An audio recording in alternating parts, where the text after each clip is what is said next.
podcast Hospital da Luz, onde os nossos especialistas falam do que sabem. Segundo a Organização Mundial de Saúde, Portugal é o país da Europa, aliás, e o segundo maior do mundo, com maior taxa de depressão. Estes dados são os mais recentes de estudos mundiais sobre esta patologia. São números alarmantes que nos deviam deixar preocupados, até porque, segundo o mesmo estudo, 1/3 da população com perturbações mentais graves não é identificada nem tratada. Sabia que cerca de metade das doenças mentais tem início entre os 10 e os 18 anos? O Piata responde. Bom, quem nos deu esta informação e quem sabe a resposta verdadeira para esta pergunta é a doutora Paula Vilariça, que está connosco neste episódio do podcast Hospital da Luz para conversar sobre este tema e ajudar-nos a perceber dúvidas sobre o que é depressão nas crianças e adolescentes. Olá, bem-vinda de novo, Paula, a este podcast. Muito obrigada, Graça. É um prazer estar de volta e desta vez a falar de um tema que é o meu dia-a-dia. Bom, Paula Vilariça, pedopsiquiatra no Centro de Neurodesenvolvimento e Comportamento da Criança e do Adolescente do Hospital da Luz Lisboa, fala-nos, claro, como já nos disse neste episódio, sobre depressão. Vai ajudar-nos a conhecer melhor esta doença que se diz ser a doença do século XXI na perspectiva das crianças e dos adolescentes. A depressão, afinal, também é uma doença de crianças e adolescentes. Sem dúvida. A depressão é uma doença que aparece, ou que pode aparecer desde muito cedo, aliás, desde bebê. Sério? Sério. Não fazia ideia. Sim. São identificáveis sintomas depressivos em crianças de meses de idade. Obviamente que à medida que as crianças vão crescendo, torna-se mais fácil identificar a depressão e no adolescente é bastante mais evidente, muito mais parecida com a do adulto. A maior parte das doenças mentais, nomeadamente a depressão, iniciam-se de facto na infância e na adolescência e quando não são tratadas vão até à idade adulta. Mas sinais num bebê, como é que é uma depressão que vai ficar, não é? Não se trata? Trata-se? Como é que... Isso deixou-me perplexa, confesso. Sim, é uma depressão que se for tratada não vai ficar, não é?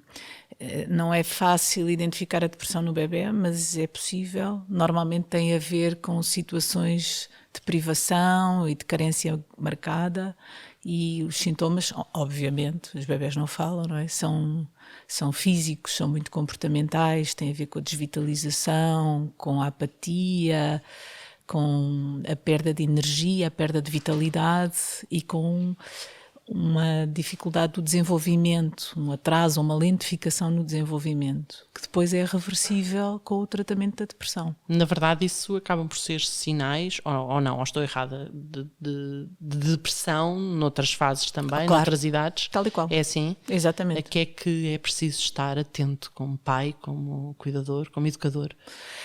Hoje em dia a depressão está a aumentar, a depressão e a ansiedade estão a aumentar olhos vistos e eu acho que isto é transversal, é uma realidade que não deixa ninguém, neste momento, não passa despercebida. Apesar de tudo, há um aumento da consciência e da preocupação para as doenças mentais, apesar de ainda estar muito aquém do que seria necessário para os números reais. Exatamente, reais, para a dimensão real do problema. Pronto. As pessoas procuram muita ajuda, cada vez mais, e estão cada vez mais atentas. E eu acho que isso Mas mesmo para quando se fala dos filhos, quando estamos a pensar em sinais preocupantes para os filhos, também o fazem? Também procuram ajuda? Sim, ainda talvez não na proporção que seria necessária, mas ao longo eu sou pedopsiquiatra há 20 anos, tenho visto um aumento grande da consciência e da sensibilidade para a saúde mental ao longo destes anos todos. Obviamente que ainda muito aquém do que provavelmente será a realidade necessária, será o necessário. E uma procura de ajuda para idades cada vez mais jovens, pequenas, mais jovens? Sim. Cada vez mais pequenos, sim. O que é que aparece na sua consulta? Aparece um bocadinho de tudo. O que é que são casos de depressão em crianças e adolescentes? Normalmente os casos de depressão que aparecem mais frequentemente são aqueles em que os sintomas são muito óbvios, em que há claramente um quadro de alteração do humor, com uma tristeza marcada, são miúdos que ficam tristes, que choram ou que ficam profundamente irritáveis, e portanto há um quadro de alteração do humor. Depois aparecem muito também os miúdos com alterações depois com o impacto da depressão no seu dia-a-dia, e portanto com quadros de isolamento social marcado, de perda de energia, fadiga persistente, apatia, e depois com o impacto que isto tem na escola, e portanto o motivo muitas vezes de facto é um insucesso escolar. Para procurar ajuda, sim. Sim, o motivo que traz à consulta é o insucesso escolar, ou a recusa escolar, a dificuldade de se concentrarem, dificuldade de concentração, não conseguir memorizar, portanto, dificuldades de estudo, e depois no fundo isto traduz quadros depressivos. Também aparecem muito quadros depressivos associados à ansiedade, e portanto os miúdos aparecem como motivo de consulta por sintomas de ansiedade marcados, por exemplo, ataques de pânico, e medos, sim, preocupações. Há triggers para isso começar, ou seja, sem dúvida. Ou há uma predisposição para, é alguma coisa com que nós nascemos e em algum momento, por qualquer razão da nossa vida, uma depressão começa? Sim, não sei se isto sim, é certo sim, dizer. Sim. Ou há pessoas imunes aí, não sei, Isso é uma ótima pergunta, até porque explica muito o que é permite explicar o que é o mecanismo da depressão. Deixe-me só dizer-lhe uma coisa relativamente às formas de apresentação, que eu acho que era importante o público ter noção, que é os comportamentos autolesivos e os comportamentos de risco na adolescência, que muitas vezes passam às vezes despercebidos, mas que são sintomas de depressão graves. Aí, sem dúvida, procurar ajuda logo. Agora, falando um bocadinho disto do que é a depressão, não é? A depressão, de facto, é uma doença multifatorial. Isto é assim um chavão, que nós dizemos, mas de facto é uma entidade biológica, sem dúvida. Portanto, a depressão é uma doença, não é um defeito de caráter, não é uma fraqueza de não personalidade, é uma fraqueza da personalidade, não é preguiça, não é porque a pessoa quer, não é porque se tivesse mais força de vontade deixava de estar deprimida, isso é tudo mentira. A depressão é uma doença biológica, há na base uma alteração neuroquímica e tem uma predisposição genética, portanto há uma base orgânica para a pessoa ter depressão. Quando há uma depressão na família, quando a pessoa tem familiares com quadros depressivos, tem de facto maior risco de ter uma depressão. Depois temos o temperamento que a pessoa tem.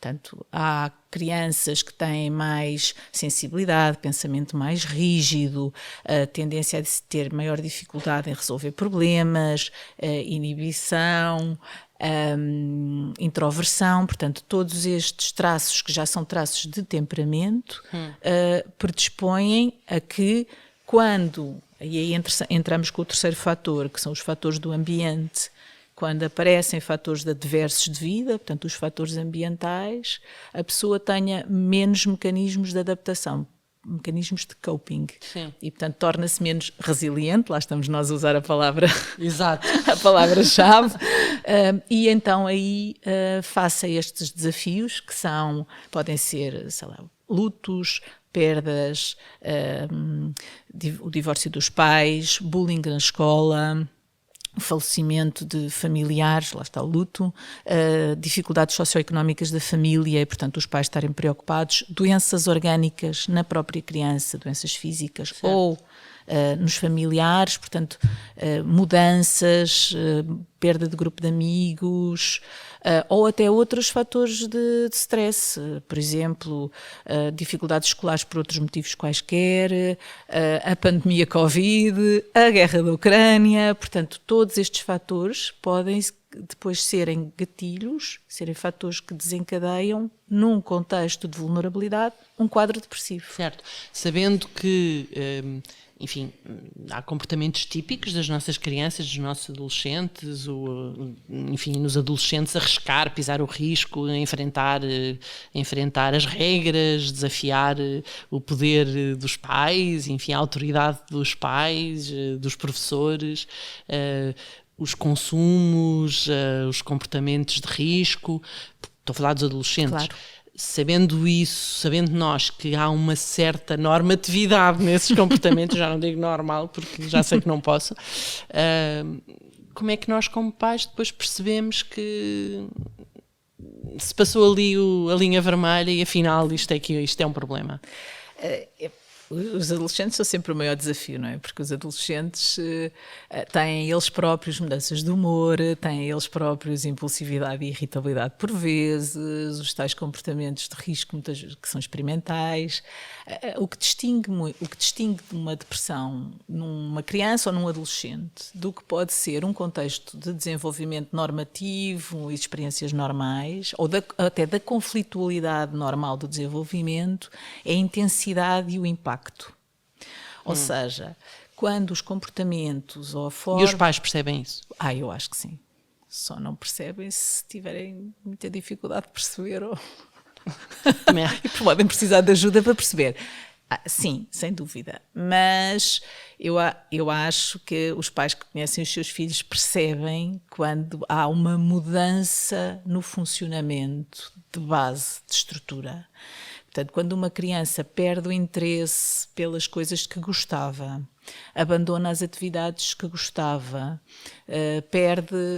tem potencial cognitivo para ter um determinado nível de rendimento escolar e de repente está muito abaixo desse rendimento, se retira dos grupos sociais, portanto não quer estar com os amigos, não quer estar com a família, e não é só aquele do não quer porque não tenho paciência para aturar os pais, não é mesmo não ter vitalidade para estar com os outros. Portanto, nada, comportamentos efusivos, por exemplo, não significam... Não, apesar de que há um detalhe, porque as crianças e os adolescentes têm uma plasticidade que às vezes os adultos não têm e que pode mascarar uma depressão, ou seja, eles muitas vezes conseguem, nem sempre de forma consciente, disfarçar os quadros depressivos. Às vezes de forma consciente, porque não querem preocupar os pais. Sim. Exato, ajustar o seu comportamento sim, de modo a não os preocupar. A não preocupar, sentido, sim. Não... Isso acontece com muita frequência. Especialmente se a família tem alguma dificuldade, se os pais têm alguma dificuldade, os miúdos disfarçarem de propósito. Mas também é relativamente normal que, especialmente nos quadros de depressão mais ligeira, que haja uma certa reatividade do humor, ou seja, que um miúdo esteja deprimido, mas que se consiga rir com uma piada, ou que consiga animar-se se houver alguma coisa... Ai meu Deus, isso torna tudo tão difícil. Pois claro. A quem o diz. Exato. E eu imagino que sejam sobretudo os pais a procurar ajuda e a pedir ajuda especializada, no caso da Paula, quando a procuram. Mas os adolescentes também procuram? Cada vez mais. Cada vez mais os adolescentes, especialmente os adolescentes, vêm a pedido do próprio. Sim. Muitas vezes até tenho tido cada vez mais situações em que os miúdos pedem para vir à consulta e que os pais dizem: eu por mim não teria reparado em nada de especial. E depois na consulta percebe-se que estão depressões, algumas bastante graves, e que vêm a pedido dos filhos. A questão do tratamento da depressão associada muitas vezes a fármacos, enfim, a coisas que na cabeça das pessoas criam dependências, o estigma, por exemplo, da doença mental, isso inibe com certeza alguma procura de ajuda. Os pais devem ficar preocupados com isso, quer dizer, a depressão trata-se com medicamentos que criam dependência, as crianças podem ficar afetadas com isso, e os adolescentes. Esclareça-nos estes mitos. É a pergunta-chave das consultas. Pronto, toda a gente faz essa pergunta. Então, não sou nada original. Mas ainda bem, pronto. Se é a pergunta que toda a gente faz, é a pergunta que toda a gente quer ouvir a resposta. Exatamente.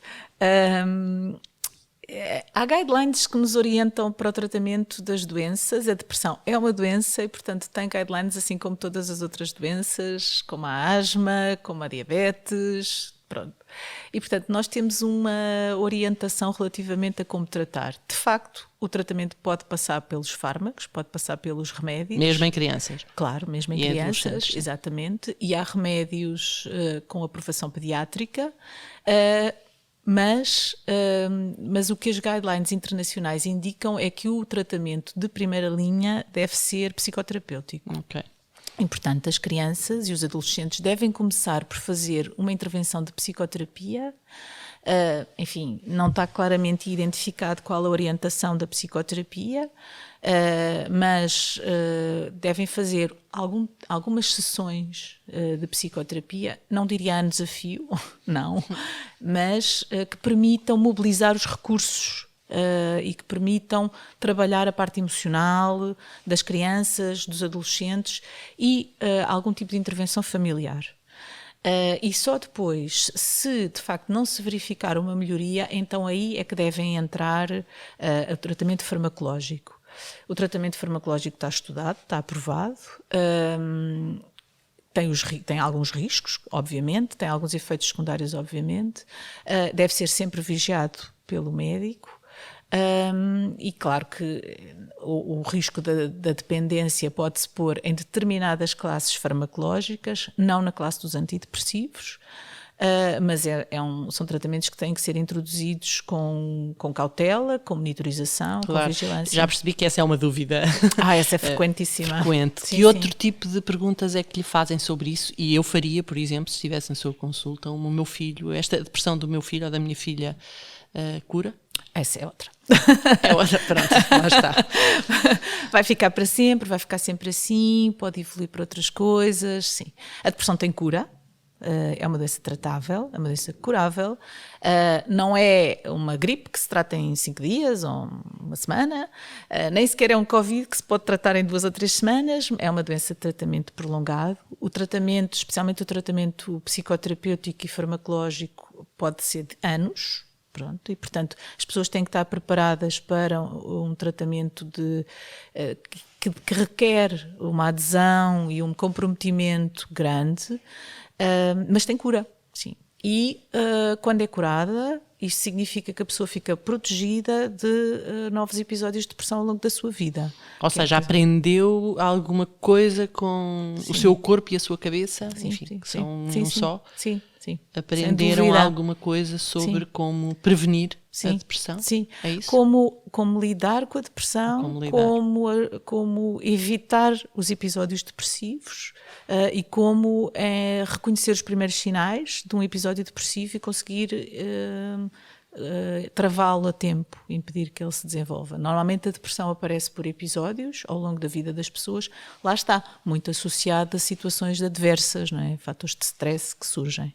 De facto, quando a depressão é tratada muito cedo, na infância, na adolescência, e se tiver sucesso, se isto for bem conseguido, a pessoa de facto fica muito mais preparada depois para outras situações que possa encontrar ao longo da sua vida. Portanto, eu imagino a tónica para é positiva. Sim, para ter sucesso é preciso um envolvimento da família, é preciso Sem dúvida. que os pais também estejam presentes, Sem sejam dúvida. seguidos também, imagino eu, é isso? Eu acho que é preciso que a estrutura, toda a rede que envolve a pessoa esteja envolvida, depois dependendo, obviamente, de cada caso, não é? Mas que a família esteja envolvida, a rede social, a rede escolar, e, portanto, de facto, o tratamento da depressão é um tratamento complexo e demorado. Eu diria mesmo que para as famílias e para os pais que acompanham, que têm filhos com depressão, é preciso ter coragem. São pais corajosos, são pessoas que levam os filhos, que enfrentam uma doença que é altamente estigmatizada, que assusta toda a gente, e de facto procurar uma ajuda para um tratamento de uma doença destas e embarcar num tratamento de uma doença destas requer de facto um comprometimento e uma coragem muito grande. Imagino que eu tenho lá em casa um adolescente mais nostálgico, que se emociona facilmente, de ficar preocupada. Que sinais é que os pais devem estar atentos? Enfim, um conselho para os pais no final disto tudo. Enfim, que isto era uma conversa que dava pano para manga. Sim, eu diria que os adolescentes naturalmente podem ser nostálgicos e podem ficar com a neura, entre aspas. E falar por monossílabos. E falar etc. por monossílabos e trancarem-se no quarto e não quererem ver ninguém. Isso pode ser normal e não significa que estejam deprimidos. Já um caso é diferente se temos um aluno médio, um aluno bom aluno, um aluno razoável, ou até um bom aluno que de repente começa a ter uma quebra de rendimento escolar. O miúdo tinha um grupo social e que de repente deixa de falar com os seus amigos completamente. O miúdo que fazia desportos e que de repente quer deixar tudo. Às vezes os namoros trazem essa... Sim, os desgostos amorosos, sim. As Ou rupturas amorosas. um namoro de repente que se torna intenso. As relações tóxicas, sim. As relações tóxicas, os Tudo desgostos isso podem ser amorosos, sinais de... Sim. Nesse aspecto, os adolescentes são como os adultos, não é? Se nós pensamos que isso tem verdade. impacto na vida de toda a gente, sim. As relações e os conflitos relacionais, mesmo os conflitos com amigos, as dificuldades, o bullying na escola, sim, tudo isto são fatores que põem os miúdos muito em risco de desenvolverem quadros depressivos. E naturalmente os pais, que são quem conhece melhor os filhos, Sim. hão de acabar por dar por alguma coisa e nessa altura Sim. é procurar Às vezes ajuda. o melhor é deixar a porta aberta para que os adolescentes possam pedir ajuda, porque esta geração de miúdos já tem uma sensibilidade muito diferente para a saúde mental. E eu acredito que isto vai ser uma grande mudança daqui para a frente. Nós estamos mesmo aqui com uma geração muito mais Desperta. consciente. Sim. Só para contar aqui uma história, que outro dia disseram-me que numa escola de secundária, nas listas para a Associação de Estudantes, o tópico era a saúde mental. Portanto, quando fizeram a campanha, o tópico era: queremos mais psicólogos na escola. Muito bem. É incrível. Não? Fantástico. Sim. Ótimo. É uma Bom, geração diferente. Paula, muito obrigada por esta conversa. Como já percebeu, eu ficava aqui e continuava a fazer-lhe perguntas. Este é um tópico que dá, um tema que dá para muito mais, por isso vai ter que voltar outra vez. Que não bom. É? E pronto, e queremos agradecer-lhe profundamente a partilha, o conhecimento que teve aqui connosco, que nos deu, e pronto, agradecer-lhe. Muito obrigada por ter estado aqui. Obrigada pela oportunidade de ter estado aqui, por este bocado. Este momento também foi muito bom para mim. Estes são temas muito importantes, é preciso sempre manter a informação em dia e manter, sobretudo, as pessoas despertas para estes problemas. Nós voltaremos em breve com mais um podcast do Pediatra Responde. Siga-nos na sua plataforma preferida de podcast. O Hospital da Luz está em todas. Até breve.